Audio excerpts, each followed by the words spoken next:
میں پناہ مانگتا ہوں اللہ کی شیطان مردود سے۔ شروع کرتا ہوں اللہ کے نام سے جو بڑا مہربان اور نہایت رحم کرنے والا ہے۔ رمیز وائس کے تمام ناظرین کو السلام علیکم۔ گزارش ہے کہ آقا دو جہاں محمد مصطفیٰ صلی اللہ علیہ وآلہ وسلم کی خدمت میں ایک عدد درود ابراہیم کا تحفہ پیش کر دیجئے۔ جزاک اللہ۔ خطبہ حجۃ الوداع بلا شبہ انسانی حقوق کا اولین اور مثالی منشور اعظم ہے۔ اسے تاریخی حقائق کی روشنی میں انسانیت کا سب سے پہلا منشور انسانی حقوق ہونے کا اعزاز حاصل ہے۔ حضرت محمد صلی اللہ علیہ وآلہ وسلم نے جو آخری حج کیا اسے دو حوالوں سے حجۃ الوداع کہتے ہیں۔ ایک اس حوالے سے کہ حضرت محمد صلی اللہ علیہ وآلہ وسلم نے آخری حج وہی کیا، اور اسی حوالے سے بھی کہ حضرت محمد صلی اللہ علیہ وآلہ وسلم نے خود اس خطبہ میں ارشاد فرمایا۔ ناظرین، ہم چاہتے ہیں کہ آپ مزید ویڈیوز دیکھنے کے لیے ہمارے رمیز وائس چینل کو لائک کریں، سبسکرائب کریں اور ساتھ ہی موجود بیل کے بٹن پر کلک کریں تاکہ آپ کو ہر آنے والی نئی ویڈیوز بر وقت مل سکیں۔ شکریہ۔ آقا علیہ الصلوۃ والسلام نے ارشاد فرمایا، یہ میری تم سے آخری اجتماعی ملاقات ہے، شاید اس مقام پر اس کے بعد تم مجھ سے نہ مل سکو۔ یہ سن کر وہاں پر موجود اجتماع میں سبھی کی آنکھیں نم ہو گئی اور ہر آنکھ اشکبار ہو گئی۔ خطبہ حجۃ الوداع کو اسلام میں بڑی اہمیت حاصل ہے۔ اس منشور میں کسی گروہ کی حمایت، کوئی نسلی قومی مفاد، کسی قسم کی ذاتی غرض وغیرہ کا کوئی شبہ تک نظر نہیں آتا۔ ذی القعدہ 10 ہجری میں حضرت محمد مصطفیٰ صلی اللہ علیہ وآلہ وسلم نے حج کا ارادہ کیا۔ یہ حضرت محمد صلی اللہ علیہ وآلہ وسلم کا پہلا اور آخری حج تھا۔ اسی حوالے سے اسے حجۃ الوداع کہا جاتا ہے۔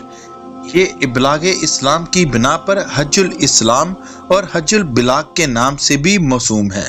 محمد مصطفیٰ صلی اللہ علیہ وآلہ وسلم کے گرد 1,24,000 یا 1,44,000 انسانوں کا سمندر ٹھاٹھے مار رہا تھا۔ 9 ذی الحج 10 ہجری کو آپ علیہ الصلوۃ والسلام نے عرفات کے میدان میں تمام مسلمانوں سے خطاب فرمایا۔ یہ خطاب اسلامی تعلیمات کا نچوڑ ہے اور اسلام کے سماجی، سیاسی اور تمدنی اصولوں کا جامع مرکز ہے۔ اس کے اہم نکات اور ان کے مذہبی اخلاقی اہمیت حسب ذائل ہے جو ہم اپنے ناظرین کے ساتھ شیئر کریں گے۔ روایات میں آتا ہے کہ حضرت محمد مصطفیٰ صلی اللہ علیہ وآلہ وسلم نے 1,24,000 یا 1,44,000 کم و بیش انسانوں کے ساتھ خطبہ فرمایا۔ آقا علیہ الصلوۃ والسلام نے خطبہ فرماتے ہوئے کہا، سب تعریف اللہ ہی کے لیے، ہم اسی کی حمد کرتے ہیں، اسی سے مدد چاہتے ہیں، اس سے معافی مانگتے ہیں، اسی کے پاس توبہ کرتے ہیں، اور ہم اللہ ہی کے ہاں اپنے نفسوں کی برائی اور اپنے اعمال کی خرابیوں سے پناہ مانگتے ہیں۔ جسے اللہ ہدایت دے تو پھر کوئی اسے بھٹکا نہیں سکتا، اور جسے اللہ گمراہ کر دے اس کو کوئی راہ ہدایت نہیں دکھا سکتا۔ میں شہادت دیتا ہوں کہ اللہ کے سوا کوئی معبود نہیں، وہ ایک ہے، اس کا کوئی شریک نہیں، اور میں شہادت دیتا ہوں کہ محمد صلی اللہ علیہ وآلہ وسلم اس کا بندہ اور رسول ہے۔ اللہ کے بندو، میں تمہیں اللہ سے ڈرنے کی تاکید اور اس کی اطاعت پر پرزور طور پر آمادہ کرتا ہوں، اور میں اسی سے ابتدا کرتا ہوں جو بھلائی ہے۔ لوگو، میری بات سن لو، مجھے کچھ خبر نہیں کہ میں تم سے اس قیام گاہ میں اس سال کے بعد پھر کبھی ملاقات کر سکوں۔ ہاں، جہالیت کے تمام دستور آج پاؤں کے نیچے ہیں۔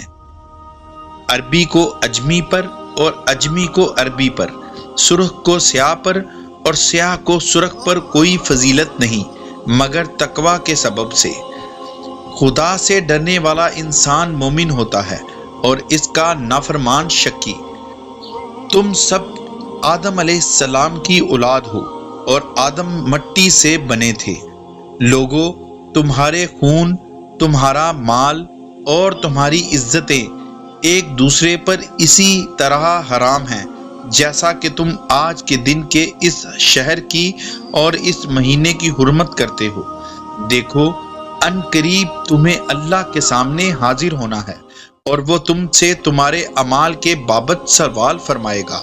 خبردار، میرے بعد گمراہ نہ بن جانا، ایک دوسرے کی گردنیں نہ کاٹنا۔ جہالیت کے قاتلوں کے تمام جھگڑے میں ملیا میٹ کرتا ہوں۔ پہلا خون جو باطل کیا جاتا ہے وہ ربیہ بن حارث عبد المطلب کے بیٹے کا ہے۔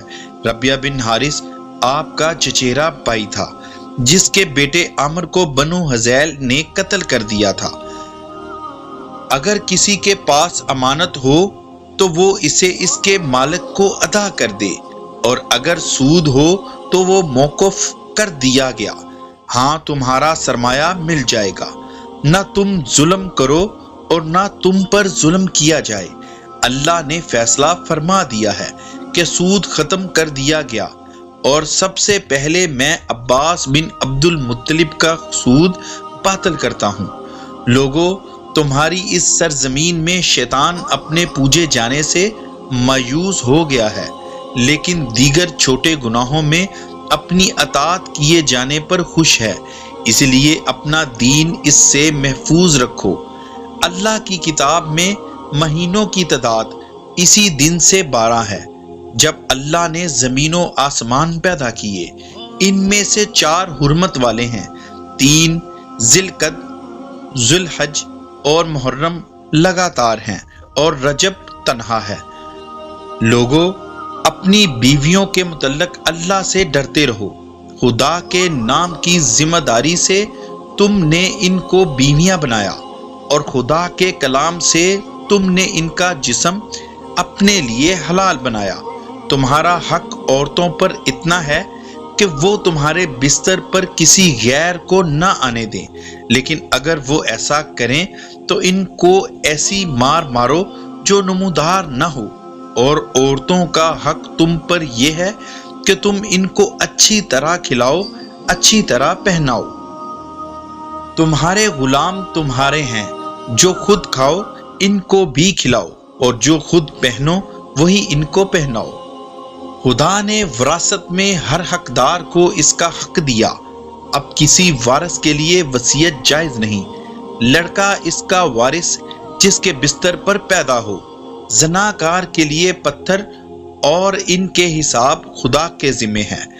عورتوں کو اپنے شوہر کے مال میں سے اس کی اجازت کے بغیر لینا جائز نہیں۔ قرض ادا کیا جائے، عاریت واپس کی جائے، عطیہ لوٹا دیا جائے، ضامن تاوان کا ذمہ دار ہے۔ مجرم اپنے جرم کا آپ ذمہ دار ہے۔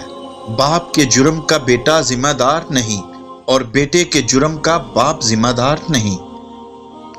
اگر کٹی ہوئی ناک کا کوئی حبشی بھی تمہارا امیر ہو اور وہ تم کو خدا کی کتاب کے مطابق لے چلے تو اس کی اطاعت اور فرما برداری کرو۔ لوگو، نہ تو میرے بعد کوئی نبی ہے اور نہ کوئی جدید امت پیدا ہونے والی ہے۔ خوب سن لو کہ اپنے پروردگار کی عبادت کرو اور پنجگانہ نماز ادا کرو۔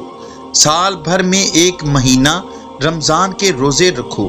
خانہ خدا کا حج بجا لاؤ۔ اس جامعہ خطبہ کے بعد حضرت صلی اللہ علیہ وآلہ وسلم نے مجمع سے خطاب کرتے ہوئے فرمایا، لوگو، قیامت کے دن خدا میری نسبت پوچھے گا تو کیا جواب دو گے؟ صحابہ عرض کی کہ ہم کہیں گے کہ آپ نے خدا کا پیغام پہنچا دیا اور اپنا فرض ادا کر دیا۔ آپ نے آسمان کی طرف انگلی اٹھائی اور فرمایا، اے خدا تو گواہ رہنا، اے خدا تو گواہ رہنا، اے خدا تو گواہ رہنا۔ اور اس کے بعد آپ نے ہدایت فرمائی کہ جو حاضر ہیں وہ ان کو یہ بات بتا دیں جو حاضر نہیں ہیں۔ ہم چاہتے ہیں کہ آپ ہماری چینل ٹیم کی حوصلہ افزائی کریں تاکہ ہم مزید محنت و لگن سے ایسی ویڈیوز بنائیں تاکہ آپ دینی و دنیاوی لحاظ سے ان سے مستفید ہو سکیں۔ اللہ حافظ۔